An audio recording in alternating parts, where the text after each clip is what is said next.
السلام عليكم ورحمة الله وبركاته.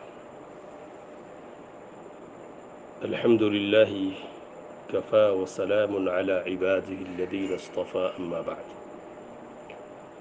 فأعوذ بالله من الشيطان الرجيم. بسم الله الرحمن الرحيم.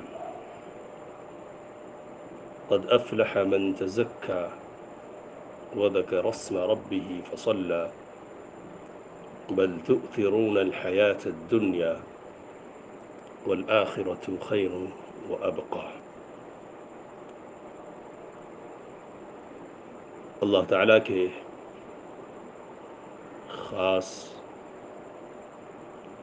فضل اور اس کے احسان سے ہمیں رمضان کا مبارک مہینہ نصیب ہوا. استطاعت کے مطابق اس کے صیام اور اس کے قیام کی توفیق ہمیں نصیب ہوئی، اور پھر ہم نے عید الفطر کی نماز ادا کی. ظاہر سی بات ہے کہ ہماری یہ عید اور اس عید کے موقع پر ادا کی جانے والی ہماری نماز پچھلے سالوں کی عید اور پچھلے سالوں کی نماز کی طرح نہیں تھی. گھروں میں عموماً ہم نے یہ نماز ادا کی. اس نماز کی جو اصل خصوصیت ہے وہ ہے اہل اسلام اور مسلمانوں کی اجتماعیت، ان کے اتحاد اور ان کی کثرت و قوت کا اظہار.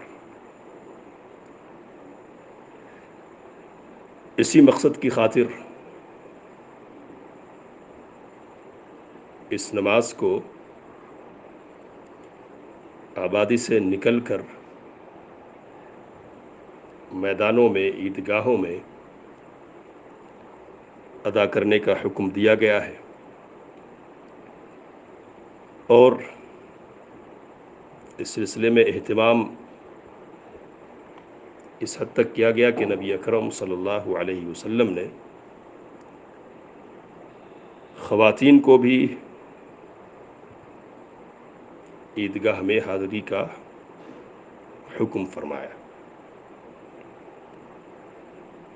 آج کی اس سال کی ہماری جو عید رہی وہ اس سے خالی رہی. اس کا افسوس اور اس کی تکلیف محسوس کرنا ایک مسلمان کی حیثیت سے فطری ہے. یہ احساس تکلیف کا ہونا چاہیے، لیکن ایک دوسرے زاویے سے اگر ہم دیکھیں اور غور کریں کہ اگر تکلیف کا یہ پہلو ہمارے سامنے ہے تو رب تعالیٰ کا شکر بجا لانے کے لیے کئی دوسرے پہلو بھی ہمارے سامنے موجود ہیں.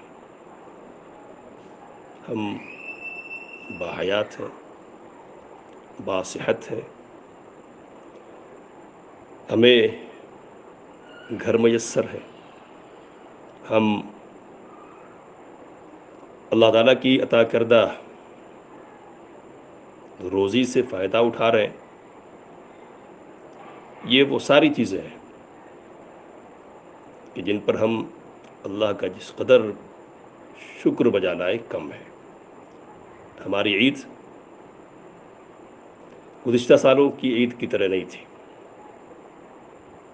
یہ تکلیف کی بات ہے، لیکن ہماری عید ان لوگوں کی طرح بھی نہیں تھی کہ جنہوں نے رمضان اور پھر عید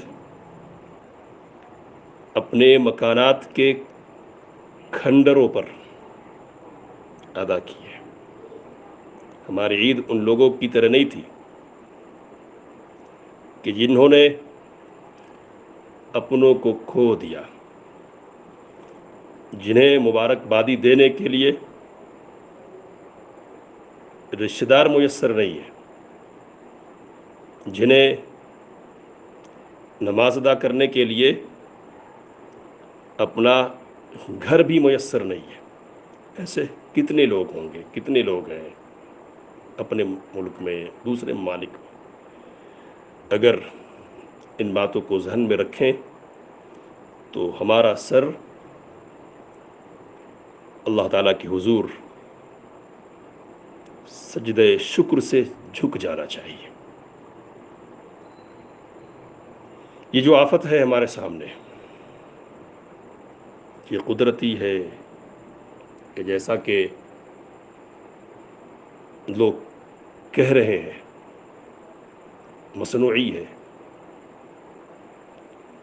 جیسی بھی ہو، لیکن ہم کو اس بات پر تو غور کرنا ہی چاہیے کہ کیا یہ ہمارے کردار اور ہمارے اعمال کا نتیجہ تو نہیں ہے، ہماری کوتاہیوں کا نتیجہ تو نہیں ہے۔ رمضان کا مہینہ اس لیے آتا ہے کہ ہم اپنی کوتاہیوں کا جائزہ لے کر توبہ کریں رب کے حضور اور نیکی کے میدان میں پیش قدمی کرنے کی کوشش کریں۔ ہم نے یہ سب کچھ کیا یا نہیں کیا، یہ ہمارا دل جانتا ہے اور ہمارا رب جانتا ہے۔ اگر کوشش کی ہے تو اللہ قبول فرمائے، اگر کوتاہیاں ہوئی ہیں تو اللہ درگزر فرمائے اور آئندہ اچھا عمل کرنے اور اچھی زندگی گزارنے کی توفیق برحمت فرمائے۔ ہم اپنے گھروں میں نماز ادا کرنے پر مجبور ہیں، عید کی نماز اور جمعہ کی نماز بھی ہم اپنے گھروں میں پڑھنے پر مجبور ہو گئے۔ تو اس میں ایک بڑا سبق، کئی اسباق ہے لیکن ایک بڑا سبق ہمارے لیے کیا ہے؟ تو وہ سبق یہ ہے کہ ہم اس بات کا جائزہ لیں کہ اگر اس قسم کے حالات مسلسل قائم رہتے ہیں تو کیا ہم فرائض کی صحیح ادائیگی کی صلاحیت رکھتے ہیں؟ کیا ہمارے گھر میں اور ہمارے خاندان میں ایسا شخص ہے کوئی جو امامت کر سکے اور فرائض کی صحیح ادائیگی کے ساتھ ہماری رہنمائی کر سکے؟ یہ بہت سوچنے کی بات ہے اور غور کرنے کی بات ہے۔ اگر نہیں ہے تو ہم کو فکر مند ہو جانا چاہیے۔ آئندہ کس قسم کے حالات ہوں گے ہم نہیں کہہ سکتے، تو سب سے زیادہ اس سلسلے میں اگر فکر کی کوئی چیز ہے تو وہ یہ ہے کہ ہم اپنے دینی تشخص کو، اپنے دینی امتیاز کو باقی رکھ پائیں گے یا نہیں، اپنے فرائض کو صحیح طور پر ادا کرنے کی پوزیشن میں ہوں گے یا نہیں، اس پر ہم کو غور کرنا چاہیے، غور کرنا چاہیے۔ تو جب ایسا ہے، غور کرنا ضروری ہے، تو غور کرنے کے بعد اس کے بعد کیا کرنا ہے یہ بھی ہم کو سوچ لینا چاہیے اور اس سلسلے میں عملی طور پر سرگرم ہو جانا چاہیے۔ اللہ تعالیٰ نے اس وقت بہت سارے وسائل پیدا کر دیے ہیں دین کو سیکھنے کے، سمجھنے کے، قرآن مجید کو پڑھنے اور سمجھنے کے، ابتدا سے لے کر انتہا تک کی ساری باتیں اگر ہم ٹھان لیں کہ ہم حاصل کریں گے تو ہم حاصل کر سکتے ہیں۔ شرط کیا ہے؟ شرط ہے عزم، شرط ہے حوصلہ، اور شرط ہے فکر مندی۔ اگر یہ فکر مندی ہے تو ہم زندہ رہنے کے قابل ہیں، اور اگر یہ فکر مندی نہیں ہے تو پھر ہماری زندگی اور ہماری موت برابر ہے۔ اللہ ایسی حالت سے تمام مسلمانوں کی حفاظت فرمائے۔